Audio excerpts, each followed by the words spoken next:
In the grand theater of history, some stories are so bizarre they sound like fiction. Imagine an army not built for battle, but for show. An army where the only requirement for entry wasn't skill or bravery, but something far more superficial: height. This is the incredible, true story of the Potsdam Giants, the personal obsession of a king who collected men like trophies. Our story begins in the 18th century with King Frederick William I of Prussia. History remembers him as the soldier king, a man known for his military discipline and austere lifestyle. But beneath this stern exterior was a peculiar fixation, a passion that bordered on madness. He wasn't obsessed with conquering new lands or amassing gold. No, his fascination was with tall men. To him, a man of towering stature was the ultimate symbol of strength, power, and divine favor. He didn't just admire them. He had to possess them. And so, he set out to build the most exclusive, and arguably the strangest military unit the world had ever seen, the king's own infantry regiment No. 6, better known as the Potsdam Giants, or the Longfellows. The Longfellows. The entry requirement was simple, yet incredibly difficult to meet. You had to be tall. Very tall.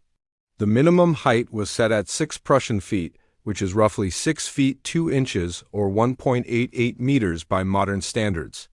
In an era where the average European man stood around 5 feet 5 inches, finding men who met this criterion was like searching for needles in a continent-sized haystack.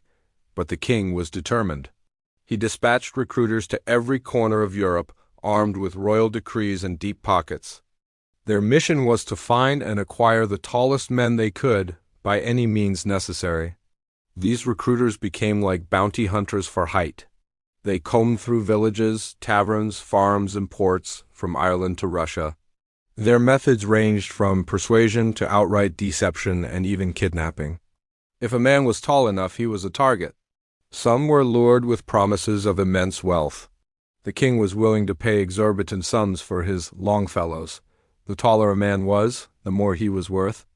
It's said that he paid the father of a particularly tall recruit over $1,000, a fortune at the time, just to secure his son for the regiment. For comparison, a cow cost about $20. The king was essentially buying men, and the price was measured in inches. Stories of these recruitments spread like wildfire, painting a picture of the king's relentless pursuit.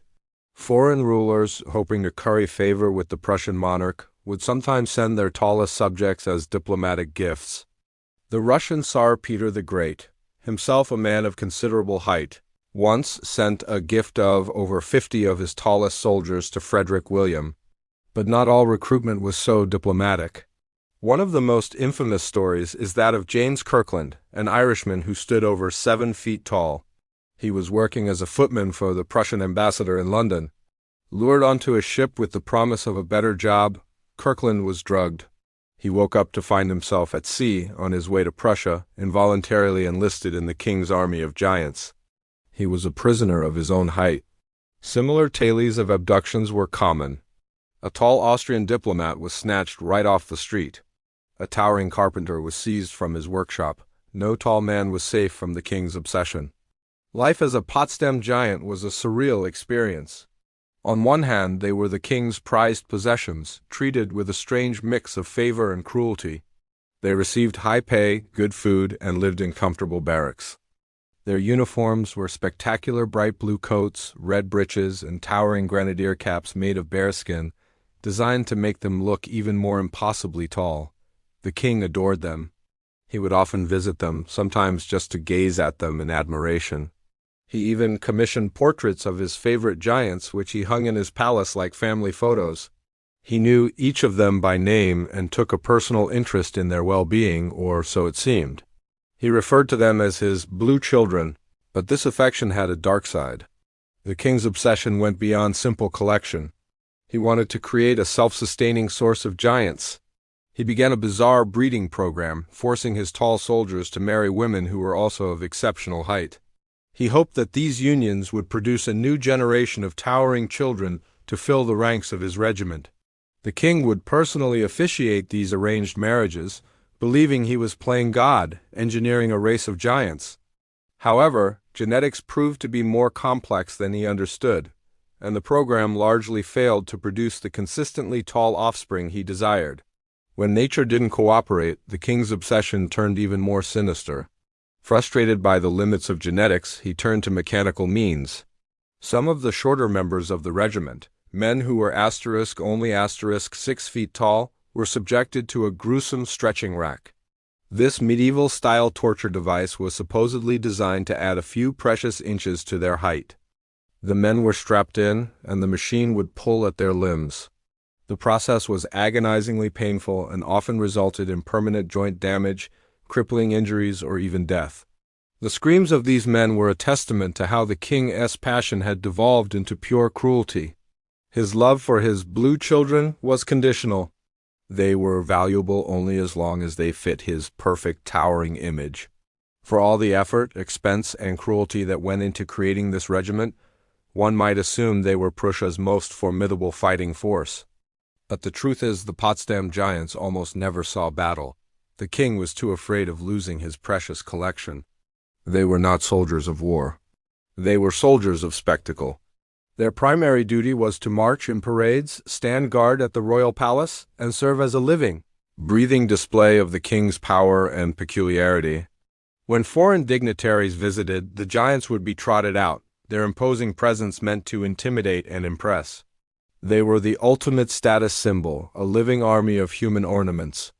The king would even have them march through his own bedchamber when he was ill, believing the sight of his magnificent giants would cheer him up and aid his recovery. They were less of a military unit and more of a royal security blanket. This bizarre chapter of history came to an end with the death of Frederick William I in 1740. His son, Frederick II, who would later be known as Frederick the Great, inherited the throne and the regiment of giants. But the son was a stark contrast to the father. Frederick the Great was a brilliant military strategist and a pragmatist. He saw no value in his father's expensive hobby. To him, soldiers were for fighting wars, not for collecting like stamps. He famously remarked, "The most handsome soldiers have the worst characters." He viewed the Potsdam Giants as a wasteful and ridiculous extravagance. Slowly but surely, Frederick the Great dismantled the regiment. Most of the giants were integrated into regular army units, where their height might actually be a disadvantage on the battlefield. The breeding program was halted, and the special privileges were revoked. Some of the foreign members, like James Kirkland, were finally allowed to return to their home countries after years of forced service. The grand army of giants, the living embodiment of one man's obsession, simply faded away. The dream of the soldier king dissolved, and the Longfellows marched into the footnotes of history. The story of the Potsdam Giants is more than just a historical curiosity. It's a powerful and chilling cautionary tale. It shows how unchecked power and personal obsession can lead a ruler to treat human beings as mere objects, as pieces in a collection. These men were stripped of their freedom, their homes, and their autonomy, all to satisfy the vanity of a king. Their lives were dictated not by their skills or their choices, but by the lottery of their genetics. The Potsdam Giants were never legendary warriors. They weren't heroes of the battlefield. They were the victims of a king's bizarre fantasy, a living monument to the strangeness of human desire.